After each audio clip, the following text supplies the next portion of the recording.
Welcome to the fourth and last session of WAI101, an introduction to AI. Today we're going to look at how you can continue your journey in AI.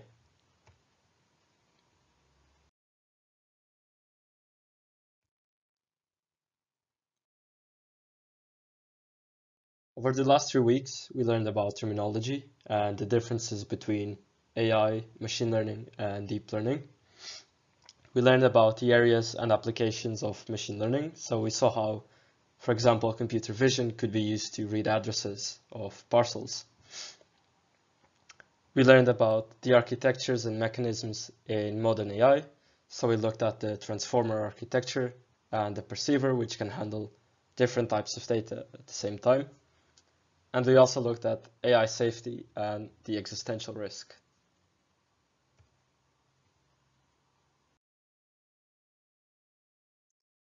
There's a wide variety of resources you could use, but we're going to highlight some of the resources that we think are more indicated if you're starting your journey in AI.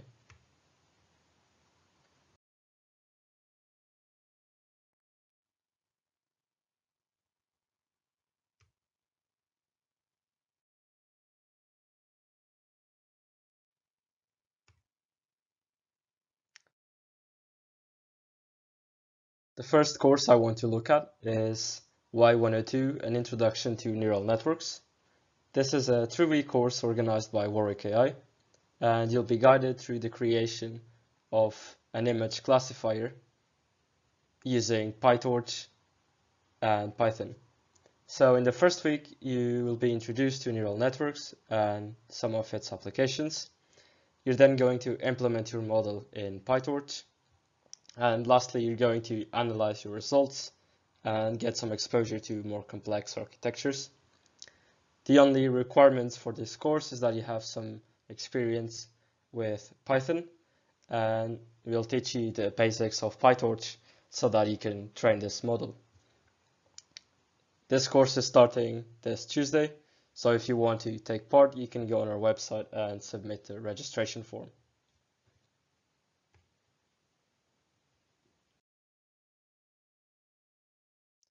Another great course is Practical Deep Learning for Coders. This is provided by Fast.ai, and it consists of 8 lessons of about 2 hours, plus some exercises. It's a course aimed at people of all backgrounds, so you don't need any university-level mathematics. You only need some experience with Python. It uses PyTorch and the Fast.ai library, which builds on PyTorch by adding some abstraction so that it's easier to get you started training these models. You learn about things like training state-of-the-art models for computer vision, natural language processing, and how you can turn a model into an actual useful application. So maybe you have an image classification model and you want to have a website which lets you put an image and get some output. In this course, you learn how to do that and how to deploy this application so that other people can use it. This course is free and it's also available on demand at Fast.ai, so you can watch it at any time you want. There's no registration required.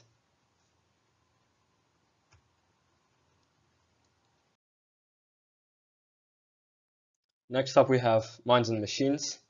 This is an introduction to the philosophy of mind, exploring consciousness, reality, AI, and more, and it's taught by professors at MIT.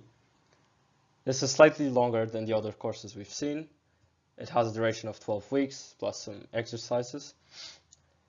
It has arguments for and against the view that a sufficiently powerful computer could eventually think, and things like the problem of hard consciousness. This is also available on demand for free on EDX. You only need to pay if you want the certificate for completion of this course.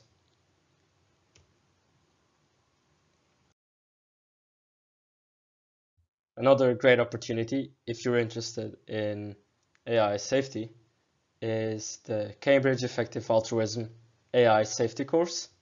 So this is an 8-week course where you have an hour and a half weekly meetings where you'll discuss some ideas on reading that you've prepared. So they recommend about 2 hours of reading and exploring different ideas.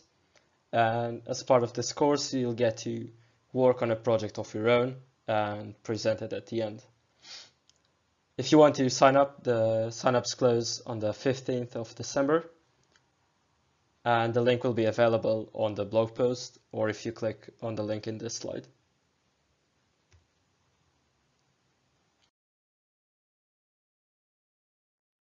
Another great opportunity if you're interested in AI safety is the AI Safety Camp.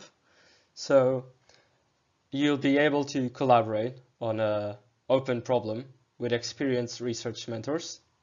This is a possibility for you to see if a career in AI safety research is suitable for you. You don't need any experience with AI safety, mathematics, or machine learning for this program. And some of the research mentors are from Eluder AI. So this is the group that's involved in creating this open source version of GPT-3. There's also researchers from the Future of Humanity Institute at Oxford and researchers from OpenAI. So this is another great opportunity, and if you want to sign up, the deadline is on the 1st of December, and you'll be able to find the link on the blog post for this course.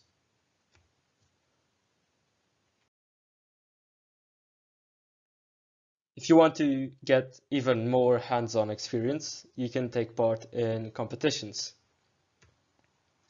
There's a platform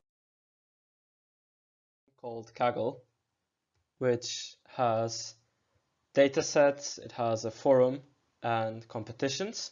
So they usually have competitions for different levels. The one on the screenshot is called Titanic Machine Learning from Disaster. And for example, here you have to predict the survival on Titanic. So you might be given some data for every passenger, like age or status, if a person is married or not. And you'll have to predict whether that person survived.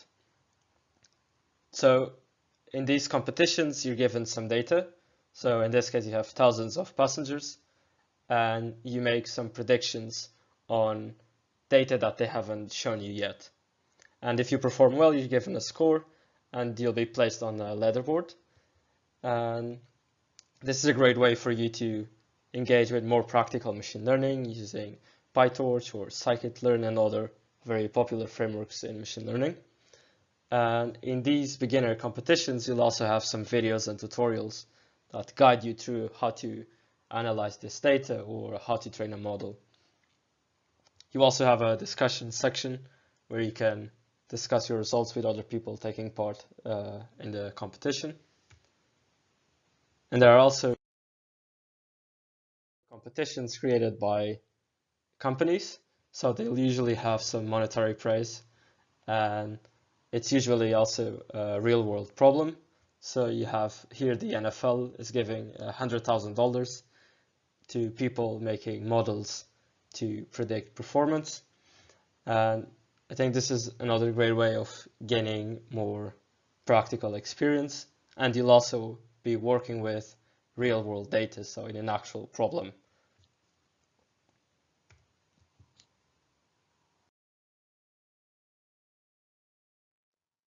So as I said before, these competitions are great for you to gain experience with popular machine learning frameworks. So I've listed some of them here, which are quite popular. We have scikit-learn, which implements a variety of algorithms that you can use, or even some tools to manipulate data. We also have PyTorch, which is used in a wide range of courses, as we've seen before, and this is used to implement machine learning models. Another alternative to PyTorch is TensorFlow. So this is a framework with the same end goal, so to speak, but it's created by Google instead. There's also NumPy, which is used for scientific computing, and it can be used to deal with different calculations because it's very performant, so it can parallelize operations. Pandas is used for data manipulation, so you can read files in different formats and manipulate them and remove maybe columns, add columns. or even deal with, for example, time series data. And finally, we have the Hugging Face Transformers library. So nowadays we have this explosion of models that can do different things, but there was no centralized way of accessing these models. So what this company did is they created this platform where we have access to a wide variety of models, and using their library, you can train an existing model on, for example, more specific data, or you can use the model as it is on your application. And the great thing is that you can use pretty much any model in about 6 lines of code, which is quite good.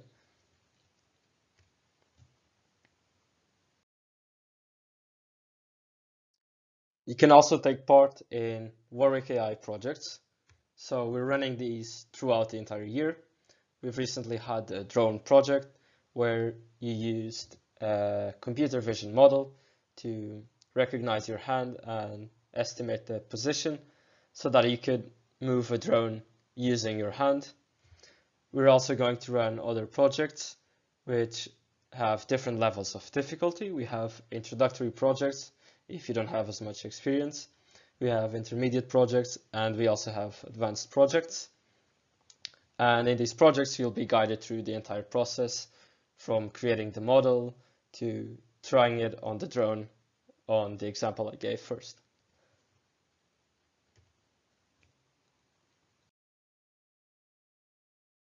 You can also look at some books. So these are usually useful if you want to look at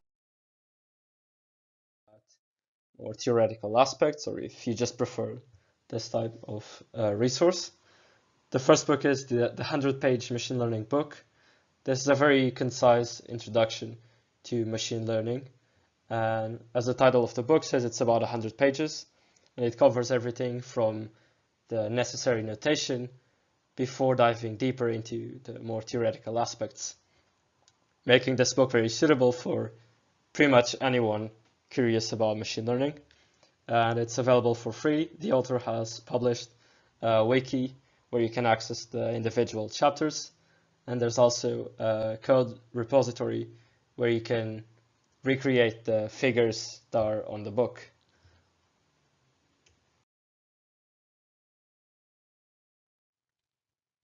Next up, we have hands-on machine learning with scikit-learn, Keras, and TensorFlow. This is a very popular book, and it's also an introduction to machine learning, and it's very focused on the hands-on approach. It uses Jupyter notebooks. So if you've done WAI101, it's like this file where you can have code and text at the same time, and makes it very easy to experiment with, in this case, machine learning. So it has exercises covering everything from very simple linear regressions to creating more complex neural networks.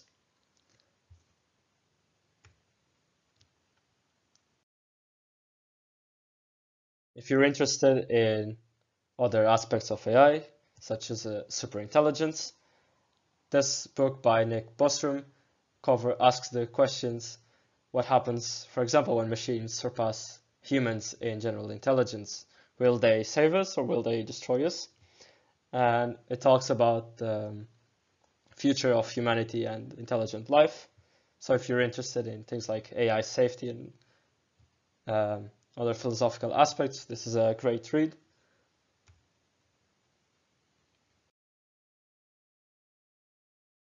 Another similar book is Human Compatible by Stuart Russell, where Stuart Russell argues that the only way you can avoid the scenario where AI takes over is if you rethink AI from the ground up. And it explores ideas in intelligence and intelligence in humans and machines, and lays out the approach that would allow us to coexist with superintelligence.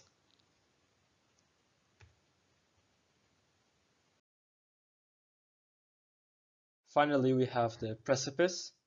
This is not necessarily related to only AI, but it also covers the science behind risks we face as humans.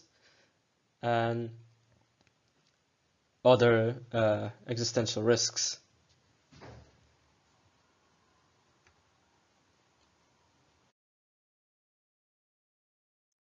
If you're interested in machine learning and AI, there are several modules at Warwick that you could take. These are usually more STEM focused. So we have CS255 Artificial Intelligence. This is a model given in the CS department, usually taught in your second year.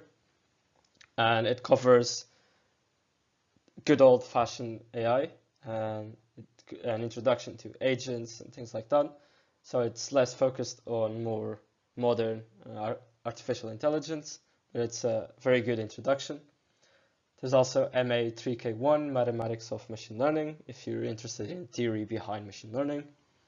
There's a very similar model in the CS department called CS342 Machine Learning. And in your fourth year, you could also take agent-based systems.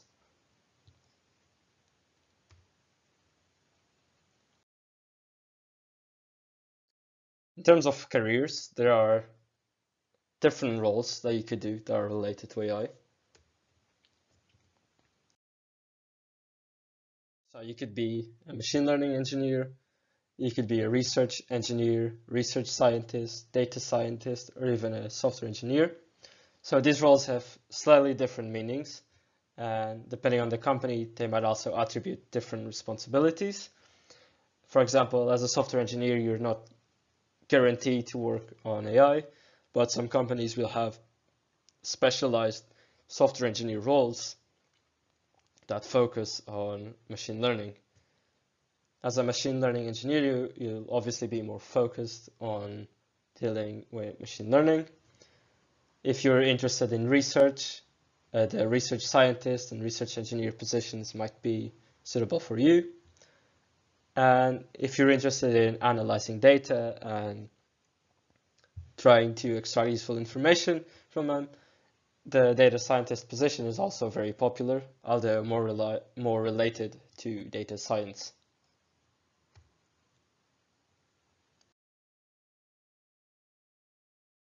In the blog post, you'll find a link to a job board that has different positions in different companies, some of them more focused in AI safety, but there are also other more software engineer related roles, as you can see in the screenshot. So you have positions from DeepMind and OpenAI. So if you're looking for graduate roles, you can take a look at this website. We also have a spreadsheet which was created by Ollie. He's an ex-exec of Warwick AI. And in this spreadsheet, he added multiple roles available in different companies and where you can apply. There's also some PhD positions and even internships. So I'd recommend you take a look at that.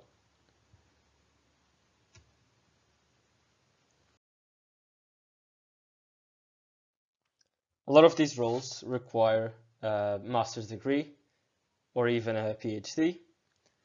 And so we're going to look at some of the programs that are available in different universities. In Imperial College London, there are 4 AI-related courses. We have the Masters in Artificial Intelligence, which is, as the name says, very focused on AI. And this is suitable if you come from a STEM background, so you don't necessarily need to have studied computer science before. So if you're studying maths or physics or more quantitative field, this course might be suitable for you to get into AI on a more to a more academic degree. There's also the Masters in Computing, but specialized in AI and machine learning. And if you're interested in research, there's also the Masters in Research in Artificial Intelligence and Machine Learning. Finally, we have the Advanced Computing Masters. This is suitable for students who have studied computer science before, but it also has a wide variety of modules that are useful and related to machine learning.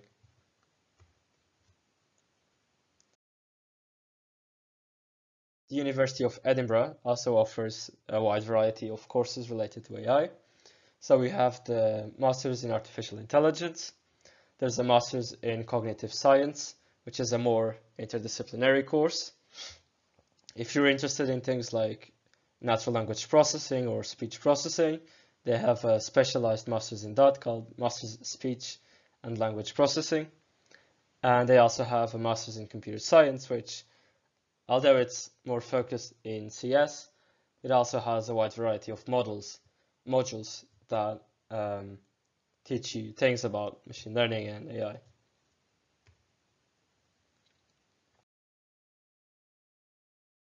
The University of Oxford has a Masters in Statistical Science if you're interested in the more theoretical aspect of machine learning models. They also offer a Masters in Computer Science. As I said before, these Masters in Computer Science usually have modules for AI and machine learning. And they also have a Masters in Advanced Computer Science, which is suitable for students that have studied computer science before.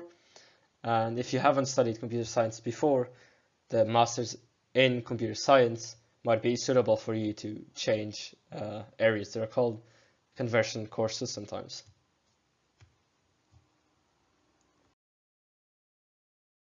If you're looking for Masters in Europe, the University of Amsterdam has a well-regarded master's degree in artificial intelligence, which I'd recommend you take a look at.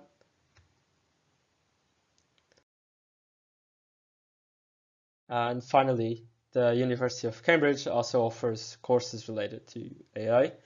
So they have a master's program in machine learning and machine intelligence. You have the master's program in advanced computer science. So similarly, they also to the courses in other universities, it's more focused in CS and requires a background in computer science, but you also have access to machine learning modules. There's also a master's in AI ethics and society if you're interested in the less technical side of AI. There's a link in the blog post to a website called Less Wrong. This is a post where that links to different reviews of machine learning and AI related courses in different universities in Europe. Some of them we've seen, so we saw the courses at Edinburgh and at the University of Amsterdam, but they also take a look at courses at, for example, ATH Zurich, and it offers a more in-depth overview of these courses that I can offer. So I'd recommend, if you're looking at master's programs, I'd recommend you take a look at these reviews.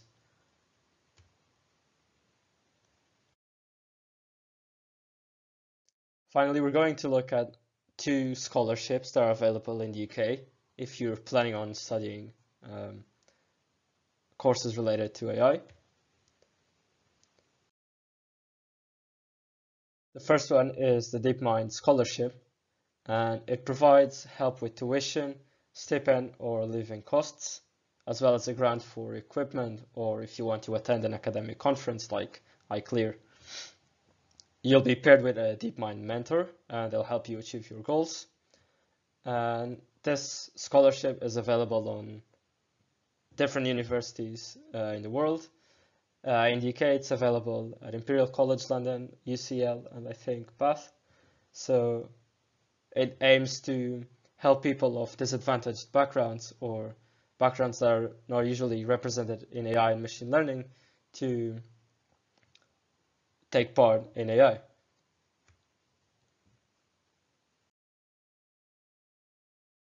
Finally, we have the Foyer International Scholarship in AI.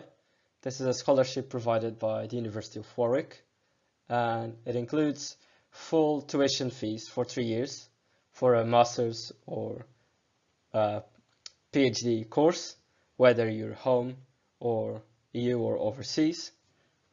It also includes a stipend of around £15,000 plus another £2,000.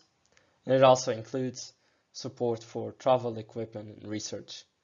So if you're looking into pursuing a course in AI at Warwick, this might be a great choice for you.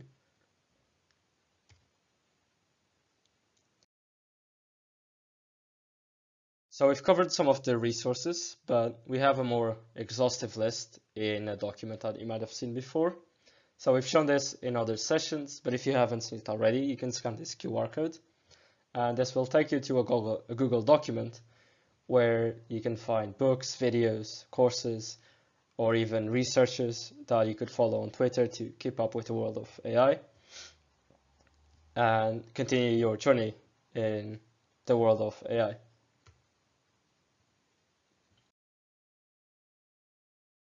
As always, we also have a register. So if you want to receive your Warwick AI 101 certificate, you can scan this QR code and we will contact you in the next few weeks with your certificate of completion of the Warwick AI 101 course if you've completed every single session, so the 4 sessions.